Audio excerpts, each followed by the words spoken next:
ejecuciones judiciales, porque no hay pena de muerte, ¿no? Pero seguimos diciendo ejecuciones extrajudiciales, es un término un poco confuso.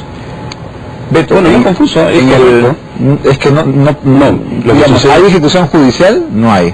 No hay, pero entonces, ¿por qué habría en todo caso tenemos que utilizar el lenguaje coloquial para que sea entendido por nuestros televidentes, ¿no? En el rescate de embajada, es cierto, lo ha señalado, hay dos personas que se convierten en voceros oficiosos del MRTA, Alejandro Toledo y Javier Díaz Canseco, el cual mereció un trato muy amical, muy amical de los terroristas, particularmente de Serpa, malvado de tu parte, no, y además el acuerdo era que regresaran. ¿En serio? Entonces ellos no regresaron, de ahí se fueron, y el único que se quedó fue el sacerdote, te acordarás, ¿no? Que prefirió quedarse con los rehenes hasta el final. Con Julio Vich, el padre Vich. Entonces él sí dijo, y acuerdan están sus declaraciones, me quedo. En los juicios, y aquí has tenido un comando, yo me acuerdo cuando estaba el comandante Rejas, dijo que la operación, una acción bélica, demoró 41 segundos, que no había tiempo en que en ningún momento ellos han visto que alguien se haya ejecutado. Fue una situación bélica. Luego se ha venido tejiendo esto, pero en el juicio ningún comando ha reconocido que haya habido acciones de este tipo.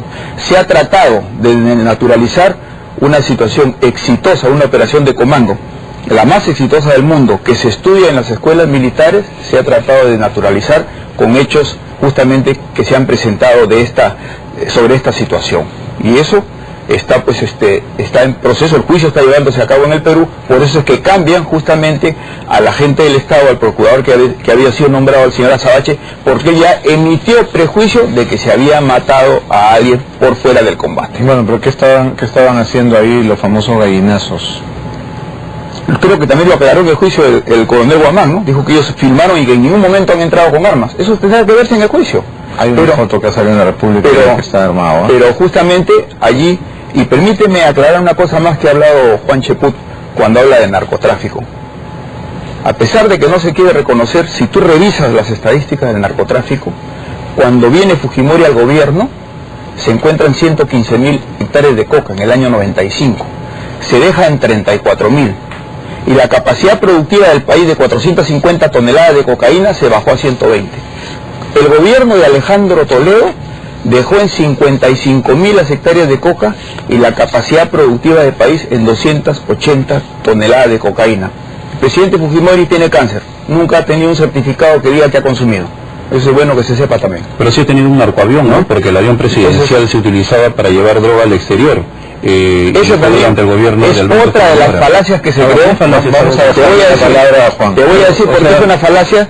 Porque si la interdicción funcionó, es que se pone nervioso cada vez que se toma ese tema. Por favor. Yo le pido a Alejandro que mantenga la calma.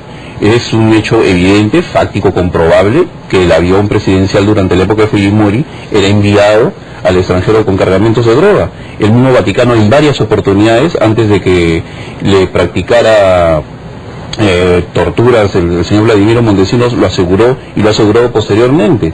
Entonces el narcotráfico ha estado íntimamente ligado al fujimorismo, simplemente ¿por qué? Porque era el recurso pecuniario lo que le daba los fondos para que ellos a su vez empezaran a pagar periodistas, empresarios, políticos. Entonces ese es un tema pendiente que yo no he querido recordar ahora, pero ya que Alejandro ha tocado el tema, pero que definitivamente algún día tendremos que volver a discutir, porque yo sí creo de que el fujimorismo tiene que ser incorporado como fuerza política al debate nacional, y saludo su presencia democrática, pero cuando ellos intentan seguir trayendo a colación una serie de mentiras, tratando de desprestigiar a Alejandro Toledo, se anula cualquier posibilidad de debate político. Bienvenido el fujimorismo en un proceso de transición y de reconciliación que necesitamos, pero el fujimorismo de Kenji Fujimori insultando, el fujimorismo de otros representantes del fujimorismo mintiendo, simplemente contamina un momento en el cual tenemos que mirar hacia adelante. ¿Cuál es el insulto, perdóname, cuál es el insulto que Kenji le ha dirigido al expresidente Toledo? Que no tiene autoridad moral, para plantear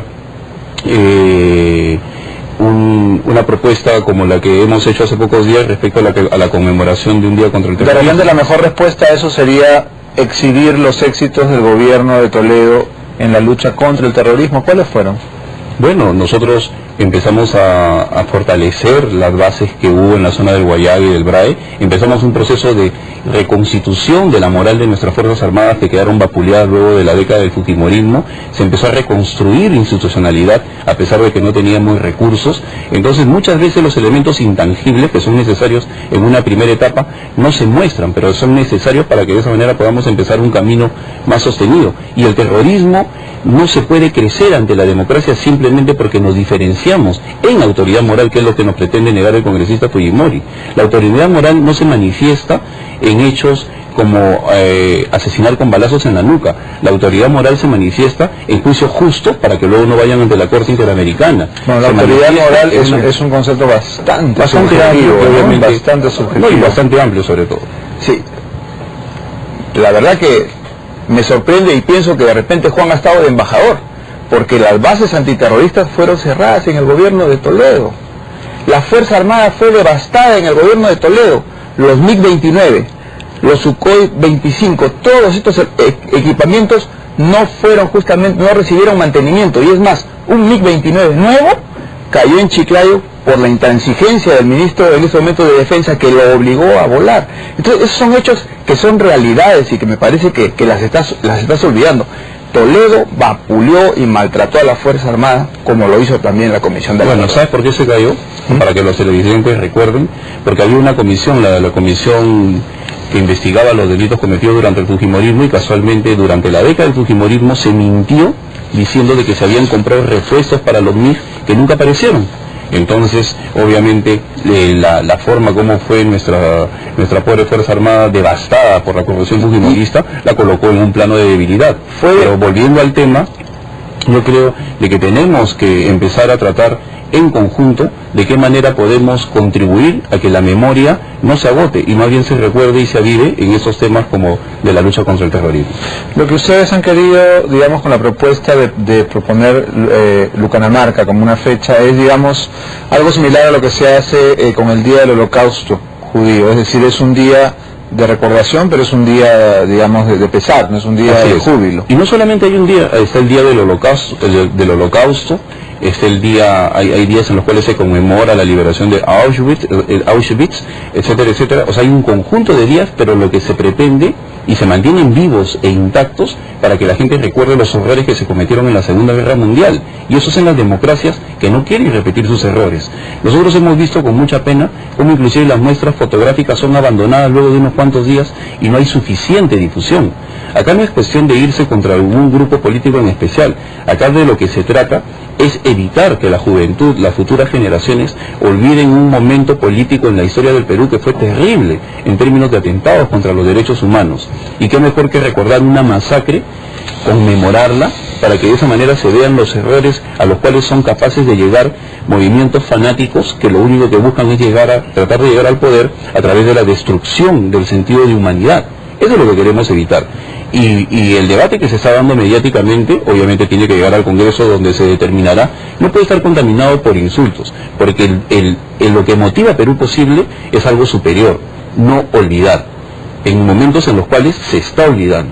Y vemos una manifestación clara en el hecho de las 300.000 firmas del Movadef y de jóvenes fanatizados que defienden con propiedad desde el punto de vista teórico, ideológico, etcétera, etcétera, a pesar de poder estar equivocados, a un grupo en el cual creen. ¿Por qué? Porque no hay memoria. Entonces es necesario recordarlo.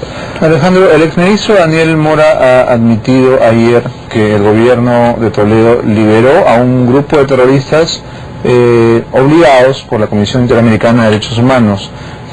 Cito lo que dice Perú 21, indicó que esa organización instó al Estado a que se pusiera a tono con la legislación vigente, es decir, no fuero militar y no jueces sin rostro. ¿Consideras que esos dos cambios, esas dos modificaciones a lo que había sido la política antiterrorista fueron lesivos a la lucha contra este flagelo?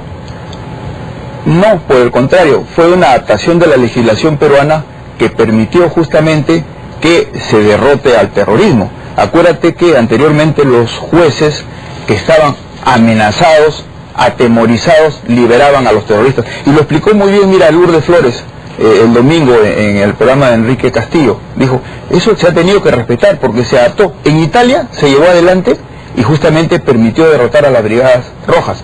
En España se llevó adelante y permitió controlar mucho el terrorismo, y sin embargo acá en el Perú, por mandatos de cortes ideologizadas, nos cambiaron la historia. Y muchos peruanos aceptaron que se reescriba la historia por fobias y odios al fujimorismo, que sí tuvo resultados y sí derrotó al terrorismo, por más que lo nieguen. Sin embargo, estas cortes nos pusieron indemnizaciones a los terroristas. Hemos indemnizado a Lori Berenson con $30.000, y la última que estaba en el presupuesto que presentó el ministro de Iguren para indemnizar a los terroristas chilenos. Eso fue justamente lo que mereció el repudio general y el rechazo, de que tengamos que indemnizar a sicarios que vinieron a matarnos.